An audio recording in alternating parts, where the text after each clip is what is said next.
حضور اقدس صلی اللہ علیہ وسلم کی خدمت اقدس میں ایک صحابی نے عرض کی، یا رسول اللہ صلی اللہ علیہ وسلم، فلاں صحابی کسی عورت کو چھپ چھپ کر دیکھتا ہے۔ تو آپ صلی اللہ علیہ وسلم نے اس صحابی کو فرمایا اس کو بلا کر لاؤ۔ جب وہ صحابی آپ صلی اللہ علیہ وسلم کی خدمت اقدس میں حاضر ہوا، آپ صلی اللہ علیہ وسلم نے اس کو فرمایا تم اپنے گھر کی نگہبانی چھوڑ گئے ہو کیا؟ اس صحابی نے عرض کی، یا رسول اللہ صلی اللہ علیہ وسلم، نہیں، میں تو اپنے گھر پر آپ کے فرمان کے مطابق ضرور نگہبانی کرتا ہوں۔ آپ صلی اللہ علیہ وسلم نے فرمایا جاؤ گھر جا کر دیکھو آپ کا گھر محفوظ بھی ہے یا نہیں۔ تو وہ صحابی جب گھر پہنچا تو اس کی ایک دیوار گر چکی تھی، تو وہ صحابی فوراً حضور اقدس صلی اللہ علیہ وسلم کی خدمت اقدس میں حاضر ہوا اور فرمایا، یا رسول اللہ صلی اللہ علیہ وسلم، یہ کیا ماجرا ہے؟ آپ صلی اللہ علیہ وسلم نے فرمایا کسی باپردہ عورت کو تم چھپ کر دیکھو گے تو اللہ تعالیٰ تمہارے گھر کی دیواریں گرا دیں گے، اس لیے ہر کسی کی بیٹی کو اپنی بیٹی سمجھو، ہر بہن کو اپنی بہن سمجھو، تاکہ تمہاری عزتیں بھی محفوظ رہ سکیں۔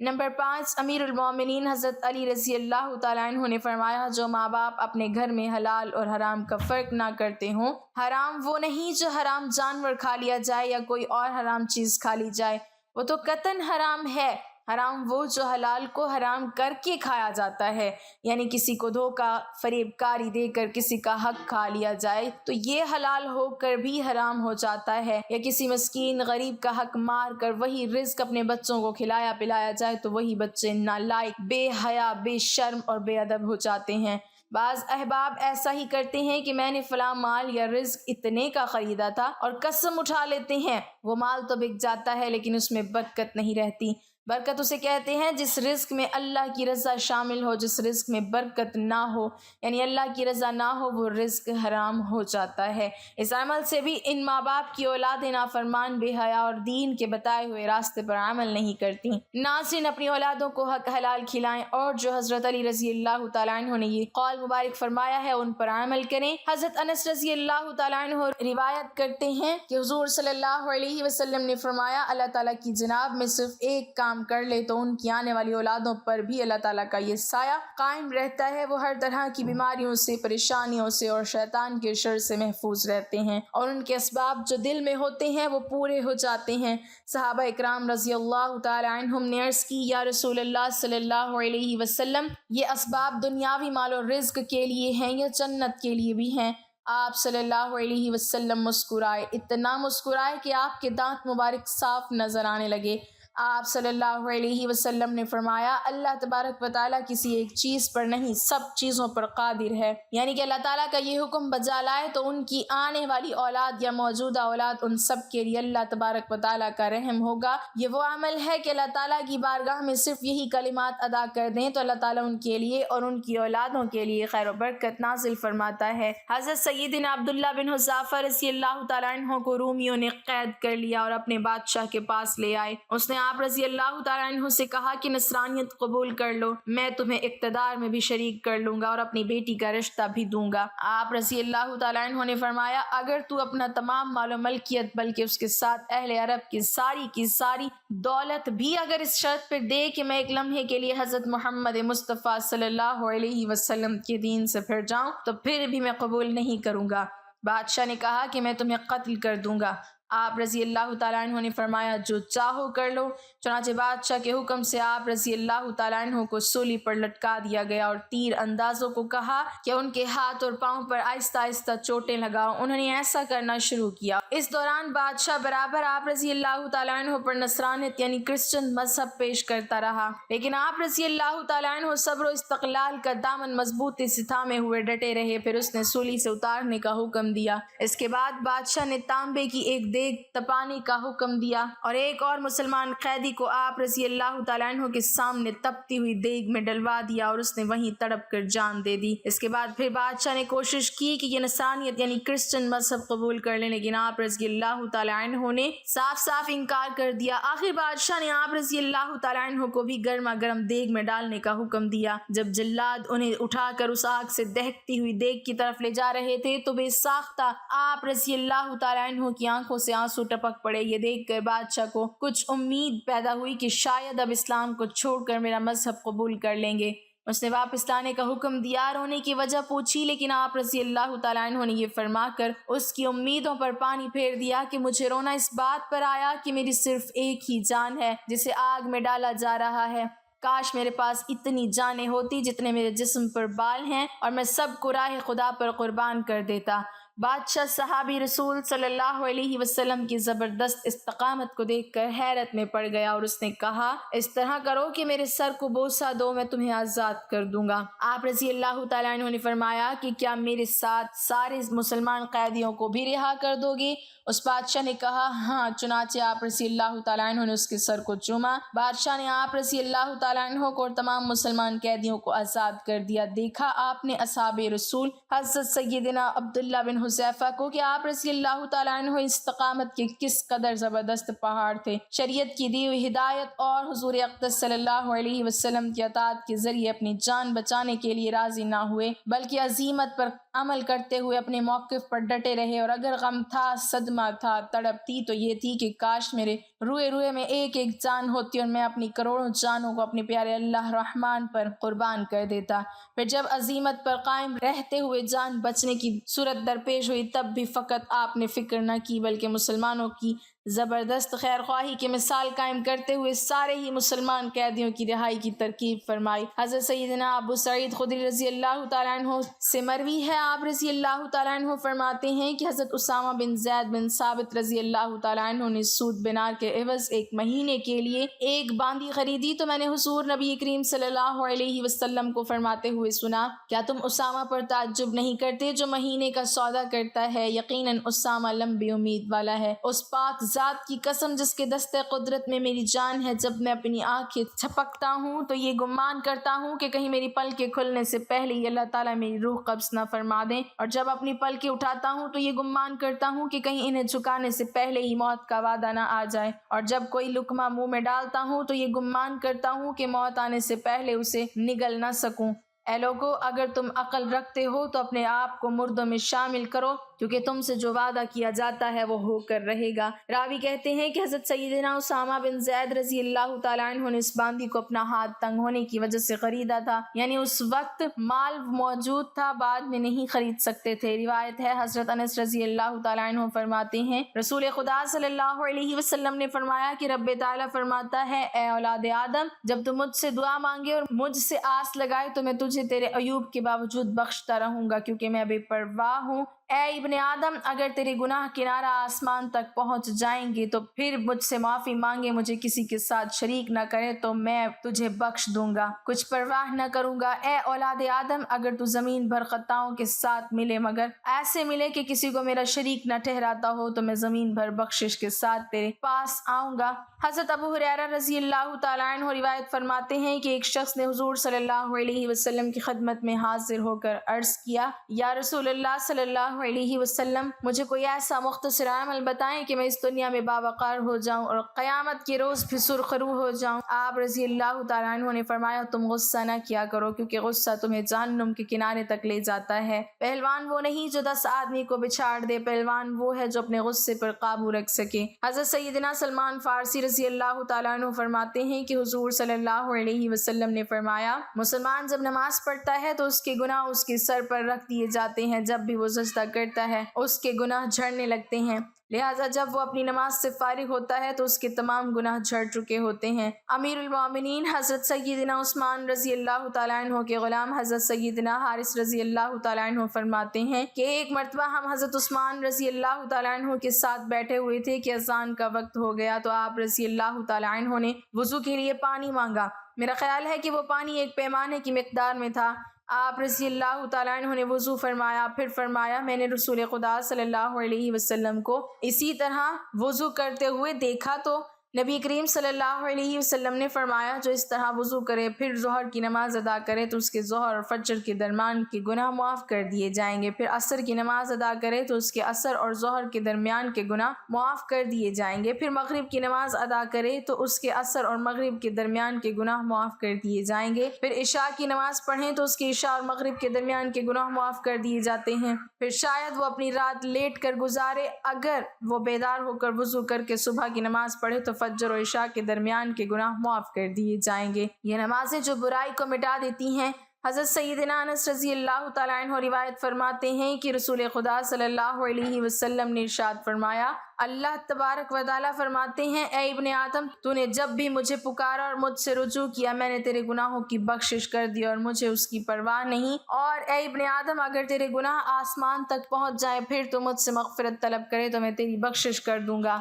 اور میری ذات بے نیاز ہے۔ اے ابن آدم، اگر تیری مجھ سے ملاقات اس حالت میں ہو کہ تیرے گناہ پوری زمین کو گھیر لیں لیکن تو نے شرک کا ارتکاب نہ کیا ہو تو میں تیرے گناہوں کی بخشش کر دوں گا۔ اور حضرت سیدنا انس رضی اللہ تعالیٰ عنہ سے روایت ہے کہ رسول خدا صلی اللہ علیہ وسلم نے فرمایا کہ جب بندہ اپنے گناہوں سے توبہ کرتا ہے تو اللہ تعالیٰ لکھنے والے فرشتوں کو اس کے گناہ بھلا دیتا ہے، اور اسی طرح اس کے اعضاء یعنی ہاتھ پاؤں کو بھی بھلا دیتا ہے، اور اس کی زمین پر نشانات بھی مٹا دیتا ہے، یہاں تک کہ قیامت کے دن جب وہ اللہ عز و جل سے ملے گا تو اللہ تعالیٰ کی طرف سے اس کے گناہ پر کوئی گواہ نہ ہوگا۔ سب خوبیاں اللہ عز و جل کے لیے جو ایسا رحیم ہے کہ اپنے رحم دل بندوں پر بے انتہا رحم فرماتا ہے۔ وہ ایسا رحم کرتا ہے جو نافرمانوں پر بھی کرم کی بارش برساتا ہے۔ وہ ایسا رحیم ہے کہ جب کسی گناہ گار کو اپنی لغزش و نافرمانی پر حسرت و ندامت کرتے ہوئے ملاحظہ فرماتا ہے تو اس کی پردہ پوشی فرماتا ہے اور ان کی اولادوں کے لیے خیر و برکت والے اسباب فرما دیتا ہے، ان کی اولاد کو بھی اپنے سائے میں پناہ دیتا ہے۔ وہ ایسا ہے کہ دلوں کے بھید خوب جانتا ہے، نیتوں پر قادر ہے۔ ہم اللہ تعالیٰ سے دست ادب